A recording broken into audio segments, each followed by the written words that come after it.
Hello children, welcome to our new session.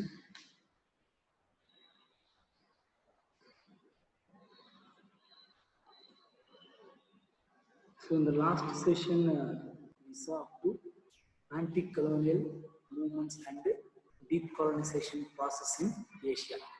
So this is in page number 23 in the textbook. So whenever you just listen or watch the videos, keep the books along with you. Wherever required, you just refer the videos and textbook also. So and try to fill the and answer the videos by watching the videos also for the book back questions. Book back questions answers videos நிறைய வந்துட்டு இருக்கும், நிறைய highlight பண்ணிருக்கோம்.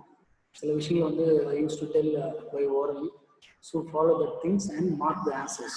Don't wait for me to help you to answer the marks, answer the book back questions. ஓகேவா? நான் வந்து உங்களுக்கு ஃபுல்லாக புக் பேக்ஸ்க்கு மார்க் பண்ணி கொடுப்பேன், வெயிட் பண்ணாதீங்க. உங்களால் முடிஞ்ச வரைக்கும் மேக்ஸிமம் வீடியோஸை பார்த்தோ இல்லை புக்ஸை ரெஃபர் பண்ணி டீச்சிங் வீடியோஸை பார்த்தோ இல்லை நீங்களும் ஆன்சர் பண்ணி ஸ்டார்ட் பண்ணிவிடுங்க. அதுக்கப்புறம் வந்து maintain separate class work and home work for social science subject. ஓகேவா? ஸோ நான் move to the concepts. So decolonization. Colonization means so imperial powers or European powers or central powers, they move towards the weaker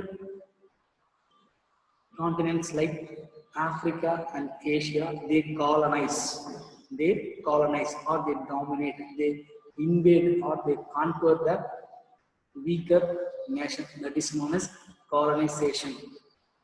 Decolonization means opposite of colonization, that is known as decolonization. Decolonization means it's the process through which colonial powers means Germany, Austria-Hungary, England,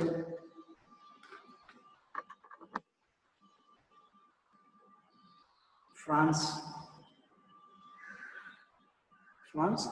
they started colonizing the weaker nation. So they previously they colonized the weaker nation. Now the thing is turning reverse to the European powers. So the weaker nations, they are demanding for freedom and they started protesting by anti-colonial movements. That is known as decolonization. So the perfect meaning for decolonization is a process through which colonial powers transferred institutional and legal control over their colonies to the indigenous nationalist governments. So the colonial powers of European powers, they have to systematically transfer the administrative, institutional, and legal control. These are all the powers they had for the weaker nation. Now they have to transfer all this institutional, administrative, and legal powers over to the native or the original nationalist governments. That is known as decolonization. அடிமைகளாக ஆக்கப்பட்ட சில நாடுகளை அந்த நாடுகளுக்கான திரும்ப சுதந்திரம், அவங்களுடைய ஆட்சி முறை, அவங்களுடைய எல்லா பவர்களையும் திரும்ப அவங்க கிட்ட கொடுக்கிறது தான் decolonisation process.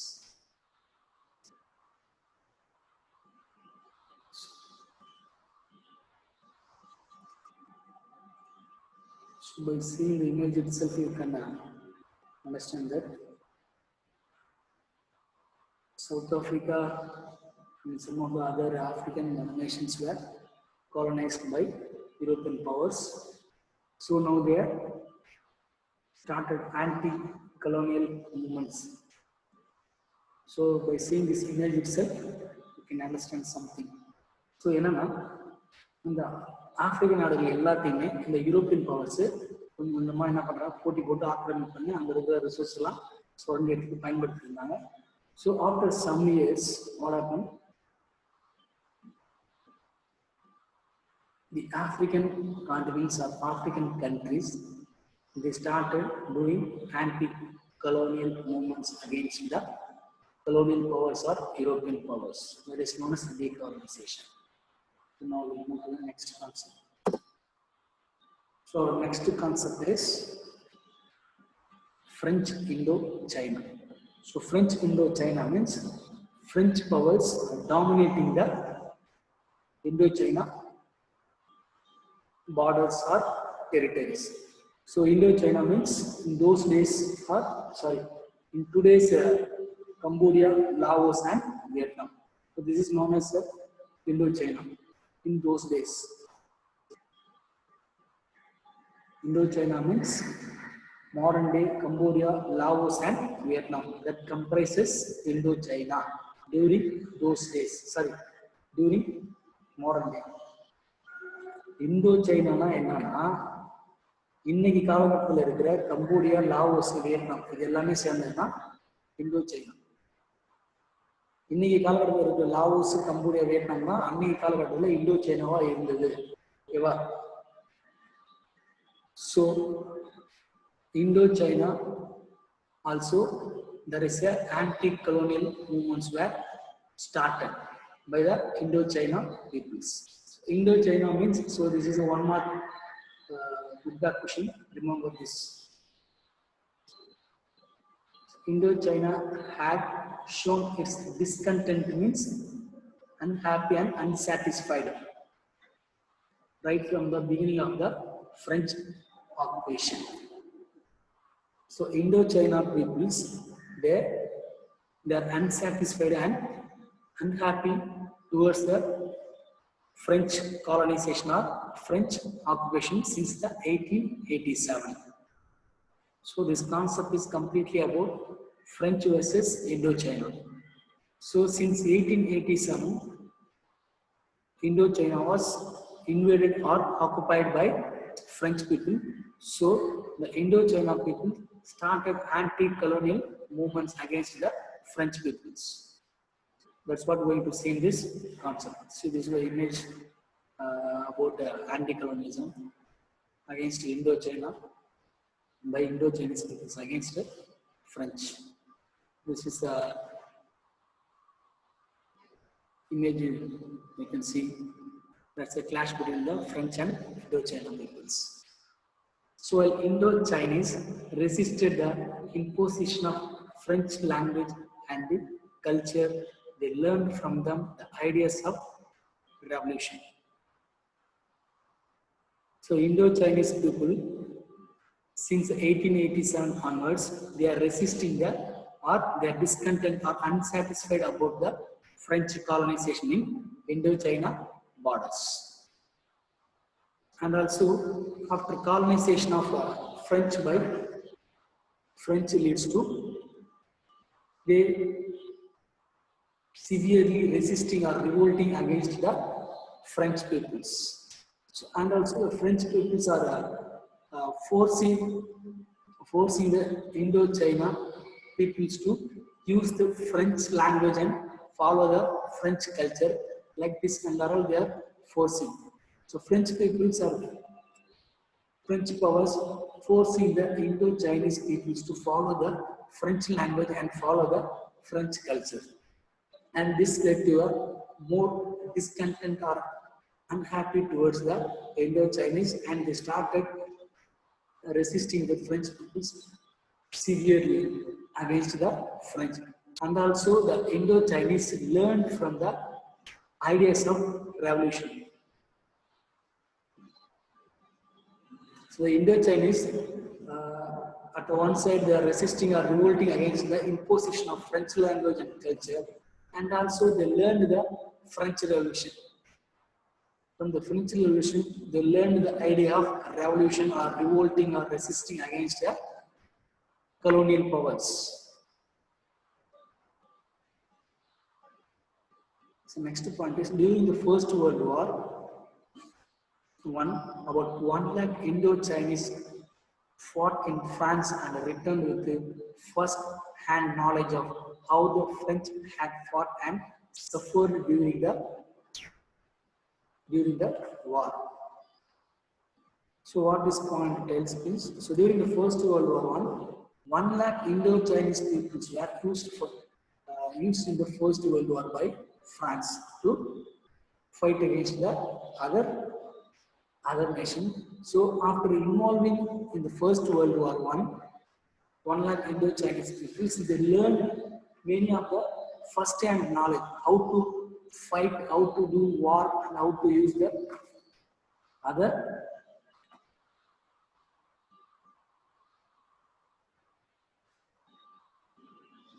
techniques from the First World War.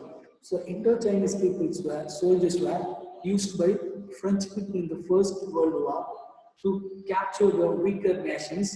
With that, the Indo-Chinese people learned many techniques, how to resist or how to revolt and how to fight in the war, and this kind of techniques were they learned during the First World War.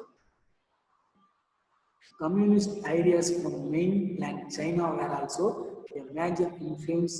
Many became convinced that the considerable wealth of Indo-China was benefiting only the colonial power. So, in the First World War, around 1 lakh Indo-Chinese soldiers were used in the First World War by France. And after the First World War ended, the Indo-Chinese soldiers, they gained the knowledge of how to do war, how to use weapons and arms, and how to resist. These are all they learned after the First World War. And also, they learned many communist ideas and communist ideas from the Chinese. So what the Indo-Chinese soldiers and Indo-Chinese peoples felt means, so many of our resources were benefiting or used only by the European powers or colonial powers, so that we have to resist and get back from the colonial powers. So at the coming of the 20th century, there is a great outbreak against the French peoples. So there is a random and rarely expected violence and revolt against the French people has been exploded. So in the concept of French versus Indochina. Indochina modern day Cambodia, Laos and Vietnam. This is the Indochina. So in the Indochina, French காரங்க என்ன பண்ணாங்க, occupy பண்ணிட்டாங்க. Occupy பண்ணி மட்டும் இல்லாம 1887 occupy பண்ணாங்க. Occupy பண்ணது மட்டும் இல்லாம அவங்க வந்து ரொம்ப கொடுமைப்படுத்தி அந்த நாட்டு இந்தோசீன மக்கள் மேல நீங்க பிரெஞ்சு தான் பேசணும், பிரெஞ்சு கலாச்சாரப்படி தான் வாழணும் அப்படின்ற மாதிரிலாம் வந்து கொடுமை பண்ணிருந்தாங்க. இந்த மாதிரி விஷயங்கள் ஒரு பக்கம் நடந்துட்டே இருக்கு. பார்த்தீங்கன்னா இந்தோசீன மக்கள் என்ன பண்ணாங்க, அவங்க கிட்ட இருந்து அந்த ரெவல்யூஷன்ற கான்செப்டை கத்துக்கினாங்க பிரெஞ்சு பீப்புள் கிட்ட இருந்து. அது வந்து 1879 பிரெஞ்சு ரெவல்யூஷன் நடந்தது. ஓகேவா? அதுல இருந்து என்ன பாத்தீங்கன்னா இந்தோசீனா பீப்புள்ஸ் வந்து பிரெஞ்சு ரெவல்யூஷன் கத்துக்கினாங்க. அதுல இருந்து பாத்தீங்கன்னா லிபர்ட்டி, ஈக்குவாலிட்டி, சமத்துவம், எல்லாருக்கும் சுதந்திர உரிமை அப்படின்ற கான்செப்டை கத்துக்கினாங்க. அது மட்டும் இல்லாம 1 லட்சம் இந்தோ சைனா சோல்ஜர்ஸ் பாத்தீங்கன்னா முதல் உலக போர்ல பயன்படுத்தினாங்க. இந்த முதல் உலக போர்ல இந்தோ சைனீஸ் சோல்ஜர்ஸ் பயன்படுத்தினால அந்த முதல் உலக போர் முடிஞ்சதுக்கு அப்புறம் அதுல இருந்து வெளியே வந்த சோல்ஜர்ஸ் நிறைய வந்து எப்படி ஆயுதங்கள் பயன்படுத்தலாம், எப்படி வார்லாம் வந்து நம்மளுடைய எதிரி நாடுகளை செய்யலாம் அப்படின்றதையும் கத்துக்கினாங்க. அதனால வார் எப்படி பண்ணலாம் அப்படின்னு கத்துக்கினாங்க. அண்ட் ஆல்சோ இதுக்கப்புறம் என்னாச்சுன்னா இந்த மாதிரி விஷயங்கள் கத்துக்கிறதுனால இதுவே வந்து பிரெஞ்சுக்கு வந்து ஒரு பெரிய பிரெஞ்சு ரூலர்ஸ் வந்து பெரிய டிராபேக் ஆயிடுச்சு. அவங்களால வந்து என்ன நம்ம தான் இவங்க முதல் ஒரு போர்ல பயன்படுவோம், நம்மளுக்கு எதிராக எல்லா விஷயத்தையும் கத்துக்கணும், நம்மளுக்கு எதிராகவே எல்லாத்தையும் எதிர்க்க ஆரம்பிச்சு அப்படின்னு சொல்லிட்டு இது வந்து மிகப்பெரிய ஒரு அடியா வேண்டிய பிரெஞ்சுக்காரங்களுக்கு. அது மட்டும் இல்லாமல் இந்தோ சைனீஸ் சோல்ஜர்ஸ் வந்து சைனாவில் வந்து கம்யூனிசம், எல்லாரும் சமத்துவம், எல்லாம் ஒண்ணுதான், எல்லாமே வேற்றுமை எதுவுமே கிடையாது அப்படின்ற கான்செப்ட் வந்து அவங்க கிட்ட வந்து அதை கத்துக்கினாங்க. சைனாவில் வந்து கம்யூனிஸ்ட் கத்துக்கினாங்க. அதுக்கப்புறம் பார்த்தீங்கன்னா இந்தோ சைனாக்காரங்க அவங்க வந்து என்ன உணர்ந்தாங்கன்னா, நம்ம நாட்டில் இருக்க எல்லா வளங்களையும் இந்த கலோனியல் பவர்ஸ், இந்த யூரோப்பியன் பவர்ஸ் தான் யூஸ் பண்ணிட்டு இருக்காங்க. இதை நம்ம எப்படியா நம்ம மீட் எடுக்கணும் அப்படின்னு சொல்லிட்டு 20ஆம் நூற்றாண்டு ஒரு ஆரம்ப காலகட்டம் கிட்ட நெருக்கி போயிட்டு இருக்கும்போது அப்போ பார்த்தீங்கன்னா ஒரு மிகப்பெரிய பிரெஞ்சுக்காரங்க எதிர்பார்க்காத ஒரு புரட்சி ஒன்று வெடிச்சுது. அந்த புரட்சிக்கு அப்புறம் தான் இந்தோ சைனா வந்து கொஞ்சம் கொஞ்சமாக ஃப்ரீயாக ஆரம்பிச்சுது. இது ஒரு பக்கம் போயிட்டு இருக்கும்போது என்னாச்சுன்னா இந்த பிரெஞ்சுக்கு எதிராக இந்தோ சைனா மக்களும் இந்தோ சைனா சோல்ஜர்ஸ் ஒரு பக்கம் போராட்டங்கள் நடத்திட்டு இருக்காங்க. திடீர்னு பார்த்தீங்கன்னா டாங்கிங் என்ற பிளேஸ்ல ஹூச்சி மின் HCM ஞாபகம் வச்சுங்க, 1 மார்க்ஸ்ல எங்கே வரும் இது. ஸோ ஹூச்சி மின் என்ற ஒரு லீடர் வந்து அவர் வந்து ஒரு புதுவிதமான புரட்சியான ஒரு விஷயத்தை இன்ட்ரடியூஸ் பண்றாரு. அதுதான் வந்து குரில்லா ஆக்டிவிட்டிஸ். ஸோ இந்த இம்பார்ட்டன்ட் பாயிண்ட் இது ஞாபகம் வச்சுங்க.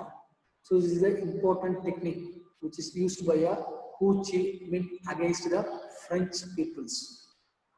That is known as guerrilla activities. It's a different type of guerrilla activities. This is known as a war technique. இது ஒரு புது விதமான போர் புரியுற டெக்னிக். இந்த டெக்னிக் வந்து ஹூ சி மின்றவர் இன்ட்ரோடியூஸ் பண்றாரு.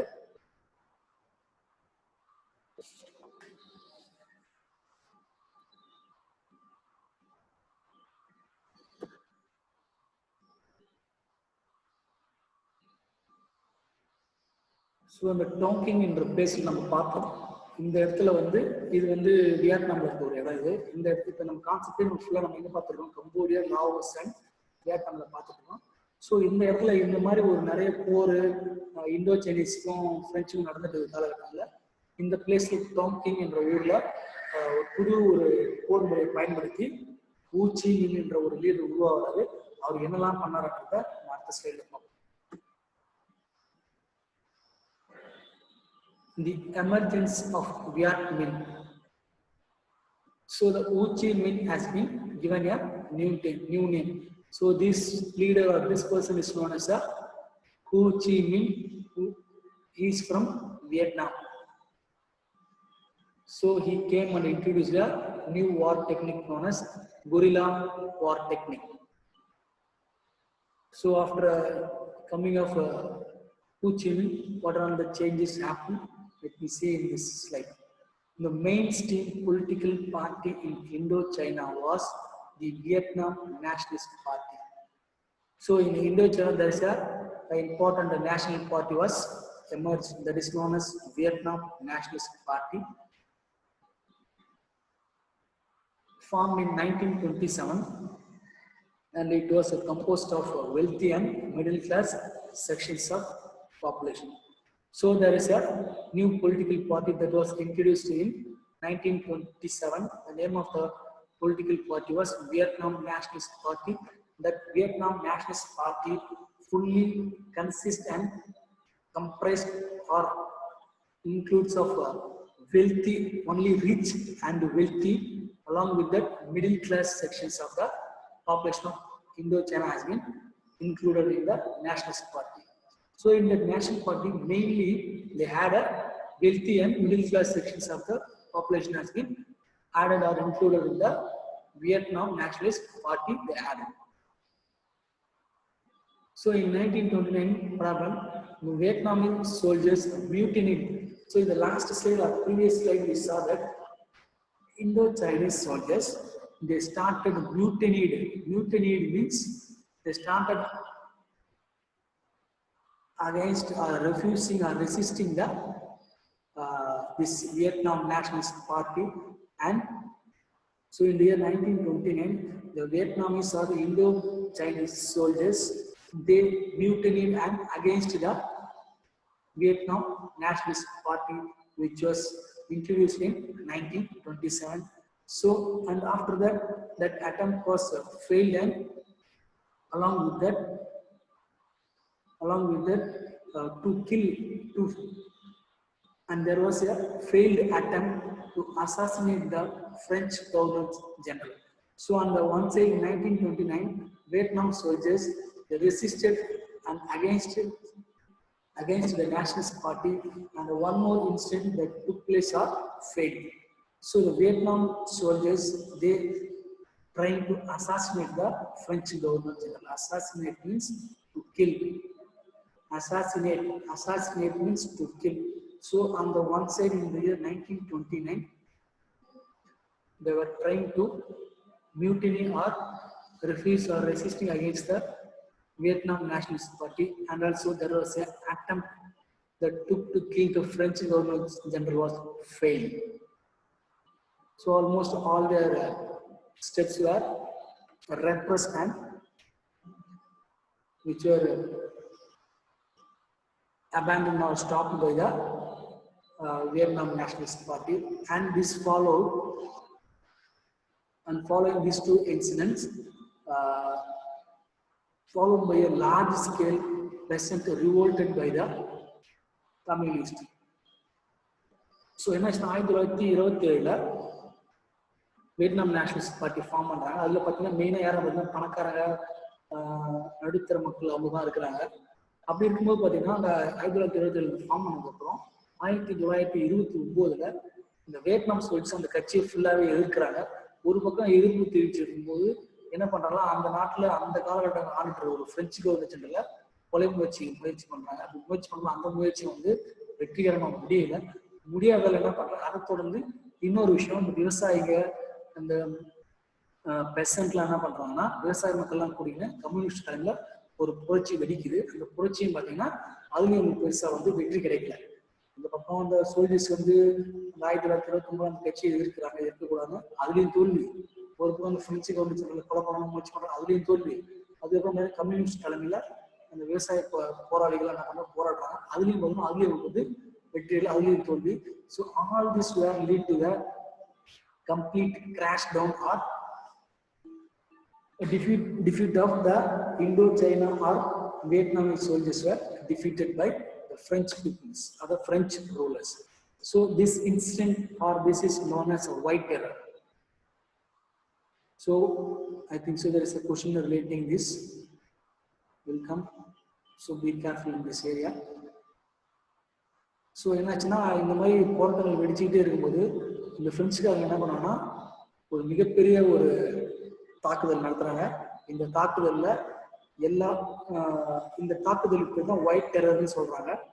ஏன்னா அந்த அந்த தாக்குதலுக்கு தான் ஒரு ஆயிரக்கணக்கான போராட்டக்காரர்கள், ரெபல்ஸ்லாம் போராட்டக்காரர்கள், புரட்சிக்காரங்க எல்லாரையுமே ஒரே நேரத்துல கொன்னு குவிச்சாங்க பிரெஞ்சுக்காரங்க.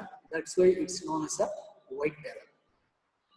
So after the white terror, Ho Chi Minh. So in the white terror, in the incident, in the எல்லாரையும் பிரெஞ்சுக்காரங்க கொண்டு குவிச்சதுக்கு அப்புறம் ஆயிரக்கணக்கான மக்களுக்கு ஹோ சி மின் என்ன பண்ணாரு, அவர் தலைமையில் தான் நிறைய விஷயங்கள் நடந்தது. பட் இருந்தாலும் இந்த ஒயிட் டெரர் இன்சிடென்ட் நடந்ததுக்கு அப்புறம் அவர் என்ன பண்ணாரு, இங்க இருந்து எஸ்கேப் ஆகி மாஸ்கோ போயிட்டாரு. மாஸ்கோ போயிட்டு கொஞ்ச நாள் மாஸ்கோலையும் சைனாலையும் ஒரு 2 வருஷம் இருந்துட்டு அங்கேயே இருந்துட்டு இருக்காரு. திடீர்னு என்னாச்சுன்னா, ஸோ இந்த இயர் 1940, இந்த இயர்லாம் ஞாபகம் வச்சு கண்டினியூஸாக அப்படியே வந்துட்டே இருப்பாங்க. 1927, 1929, 30, ஒரு 10 வருஷத்துக்கு அப்புறம் என்ன ஆகுதுன்னா 1940 ஜெர்மனி வந்து பிரான்ஸை டிஃபீட் பண்ணுது.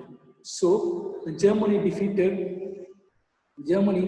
defeated France in 1940. So Ho Chi Minh felt that this was the time to advance or defeat the French forces, and he came back and advanced to the Vietnamese. Crossing over the border into Vietnam in January 1941, they organized a League for Independence of Vietnam or Viet Minh. This gave renowned emphasis to distinct the Vietnamese nationalism. So என்ன சொல்றாங்கன்னா, இங்க பக்கம் அந்த white terror 1930 Moscow போயிட்டாரு Ho Chi மின். அதுக்கப்புறம் என்னாச்சுன்னா 1940 10 வருஷம் கேப் ஆயிடுச்சு. இந்த 10 வருஷம் கேப்ல ஜெர்மனிக்கும் பிரான்ஸுக்கும் போர் வந்து ஜெர்மனி வந்து பிரான்ஸை தோற்கடிக்கிறாங்க. இந்த தோற்கடிக்கப்பட்ட விஷயம் வந்து ஹோ சி மின்னுக்கு தெரிய வந்ததுனால அவர் என்ன பண்றது, இந்த டைம்ல நம்ம உள்ள வந்தா 1941 உள்ள வந்துட்டு ஒரு லீக் ஒன்று ஃபார்ம் பண்றாங்க, league for independence. League for இண்டிபெண்டன்ஸ்னா அவங்களுடைய நாட்டுக்கு ஒரு சுதந்திரம் வேணும் அப்படிங்கிற ஒரு அமைப்பு உருவாக்குறாங்க.